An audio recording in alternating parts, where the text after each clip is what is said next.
Bismillah walhamdulillah wassalatu wassalamu ala rasulillah sallallahu alayhi wasallam. Assalamu alaikum wa rahmatullahi wa barakatuh. Pause, take a breath.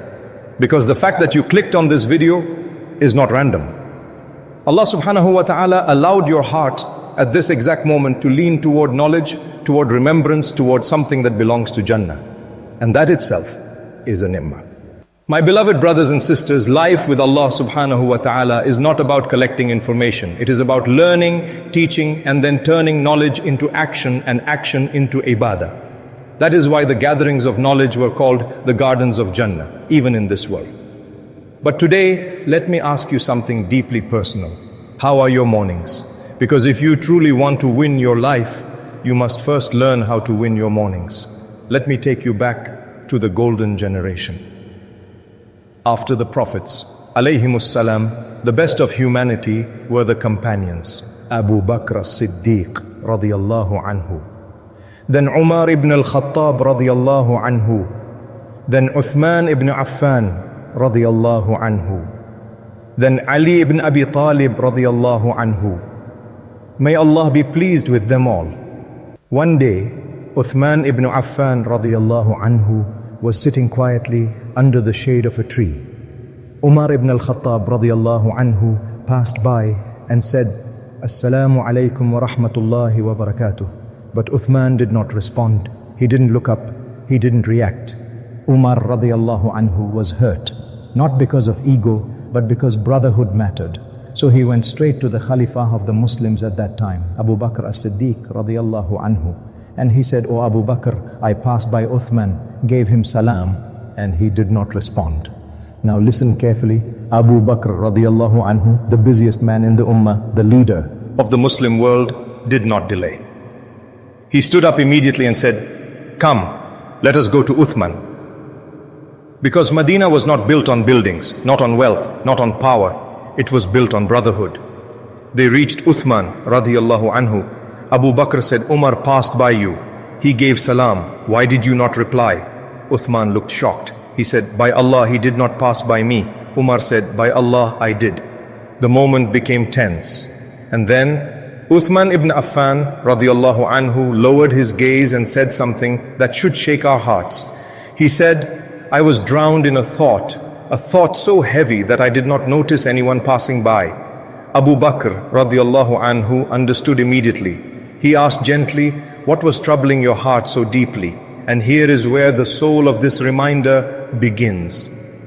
Uthman radiyallahu anhu said, "I was thinking, I spent so much time with the Messenger of Allah sallallahu alayhi wasallam, yet I never asked him one question."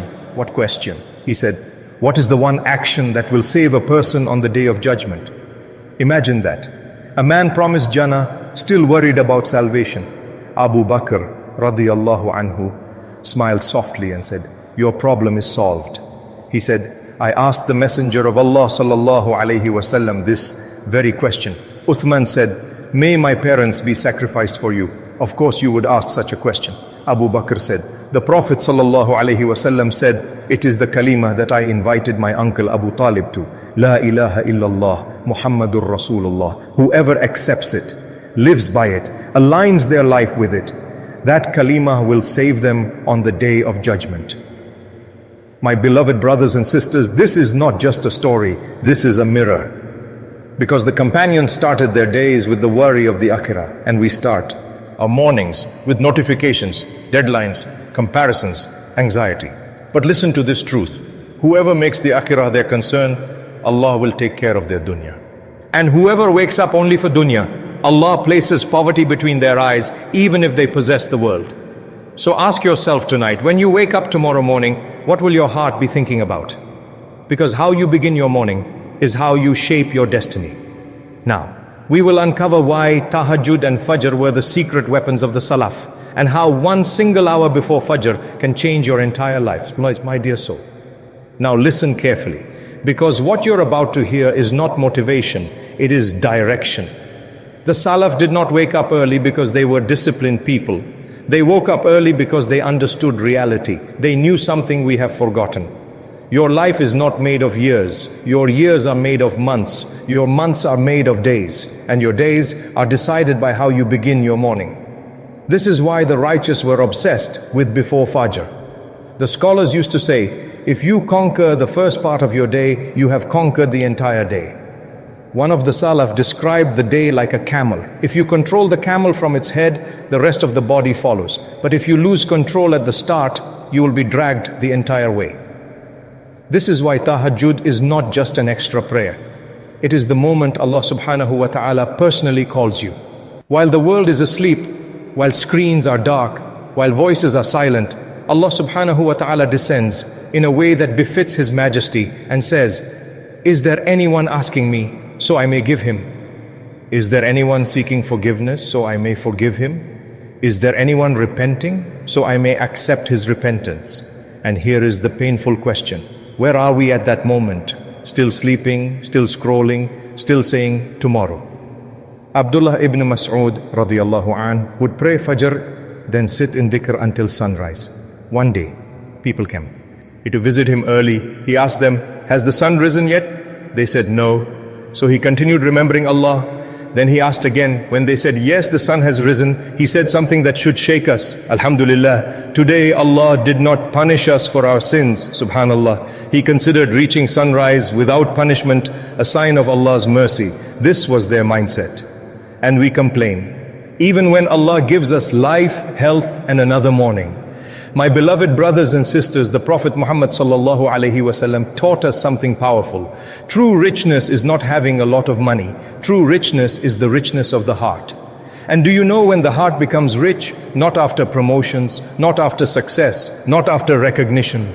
It becomes rich when it stands before Allah while the world is sleeping. This is why the people of Tahajjud walk with peace. This is why they are calm in chaos. This is why Barakah follows them even when they earn less. Because Allah subhanahu wa ta'ala fills their hearts before they step into the dunya. And understand this clearly. Fajr is not just another prayer. The 2 rak'ahs of Sunnah before Fajr were described by the Prophet sallallahu alaihi wasallam as better than the world and everything in it, better than wealth, better than status, better than everything you are chasing. Yet we trade it for sleep, for comfort, for just 5 more minutes. Here is the painful reality. Many people want Ramadan, many people want Barakah, many people want closeness to Allah, but they want it without discipline. The Salaf prepared for success before the Adhan of Fajr. They did not wait for motivation. They moved because they knew Allah helps those who move toward Him first. Now we will give you a clear, simple action plan. How to start your day before Fajr. How to build the Tahajjud habit, even if you're weak. And how to ask Allah in a way that never returns empty. Your mornings are deciding your destiny.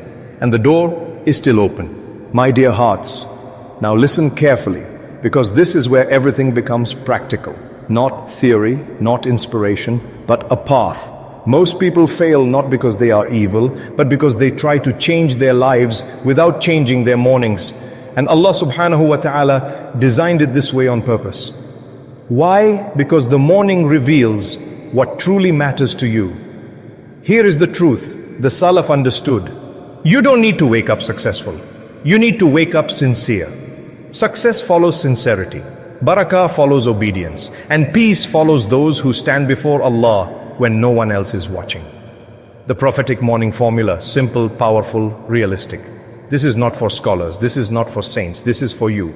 Even if you are weak, even if you have failed before. Step 1, wake up before Fajr, even 30 minutes, not hours, not extremes, just a small sacrifice. When you wake up, say, Alhamdulillahi alladhi ahyana ba'da ma amatana wa ilayhi nushur. Thank Allah subhanahu wa ta'ala for returning your soul. Because many went to sleep last night and never woke up. Step 2, make wudu with intention, not just to pray, but to wash sins away. The Prophet Muhammad sallallahu alaihi wasallam taught us that sins fall from the limbs with every drop of water. You are starting your day lighter than you woke up. Step 3, pray at least 2 rakahs, tahajjud, 2, not 8, not long, just 2 sincere rakahs, and read even 10 ayat. Because the Prophet sallallahu alaihi wasallam said, whoever stands at night and recites 10 ayat will not be written among the heedless. 10 ayat. That's all it takes to be written among the aware. Step 4, istighfar. Before Fajr, this is the secret of the righteous. Allah subhanahu wa ta'ala praises those who seek forgiveness before dawn, not after sins, but before blessings. Istighfar at this time leans the heart before the world touches it. Step 5, Fajr, the covenant prayer. Fajr is not just a prayer, it is a contract. Whoever guards Fajr is under the protection of Allah subhanahu wa ta'ala. And the two sunnah of Fajr, the Prophet sallallahu alaihi wasallam said they are better than the world and everything in it. Ask yourself honestly, what are you chasing that is better than that? Step 6, sit after Fajr, even 10 minutes, dhikr, Quran, morning adhkar. This is where the heart becomes rich, not with money, but with certainty. Ibn Taymiyyah, rahimahullah, used to say, my morning dhikr is my breakfast. If I miss it, I lose my strength.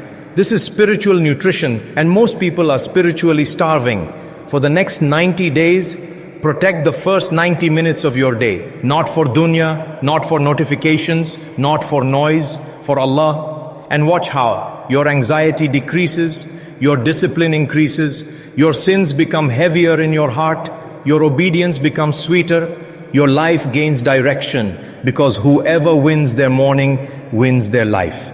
Allah subhanahu wa ta'ala is not asking you for perfection. He is asking you for presence. He is not asking you to change everything today. He is asking you to take one sincere step before Fajr.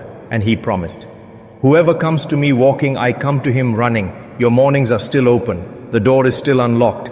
The call is still being made. The only question is, will you answer it tomorrow morning? Now close your eyes and lift your hands in spirit, feeling the connection within. Let's whisper together, creating a shared space of hope and intention. Ya Allah subhanahu wa ta'ala, in this quiet moment when hearts are soft and tears are close, Ya Allah, we stand before you not with achievements but with brokenness, not with confidence but with need. Ya Allah, if our mornings have been wasted, forgive us. If our nights passed without standing before you, forgive us. If we chose sleep over sujood, comfort over qiyam, and dunya over akhirah, Ya Rabb, forgive us. Ya Allah, do not deprive us because of our weakness. Do not turn us away because of our sins. Do not seal our hearts because we were lazy. Ya Rabb, la taqtulna. Do not abandon us when we finally try to return. Ya Allah, make Tahajjud beloved to our hearts. Make Fajr light in our chests. Make your remembrance sweeter than sleep. Make your nearness dearer to us than the world and everything in it. Ya Allah, when the world pulls us down, pull us back to you before it is too late. When our alarm rings, wake our souls before our bodies. When we stand to make wudu, wash our sins before our faces. When we stand in prayer, let our hearts stand before you with humility. Ya Allah, make us from those whom you mention by name to the angels. Make us from those who seek forgiveness before dawn. Make us from those who are protected because they protected Fajr. Ya Rabb, if this is our last chance to change, let it be sincere. If this is our final reminder, let it be effective. If this is the moment you chose for us, then Ya Allah, we choose you. Ya Allah, la tahrimna min qurbik. Do not deprive us of closeness to you. Ya Allah, khud bi aydina ilayk. Hold our hands and pull us back to you even when we are too weak to walk. Ameen. Ameen.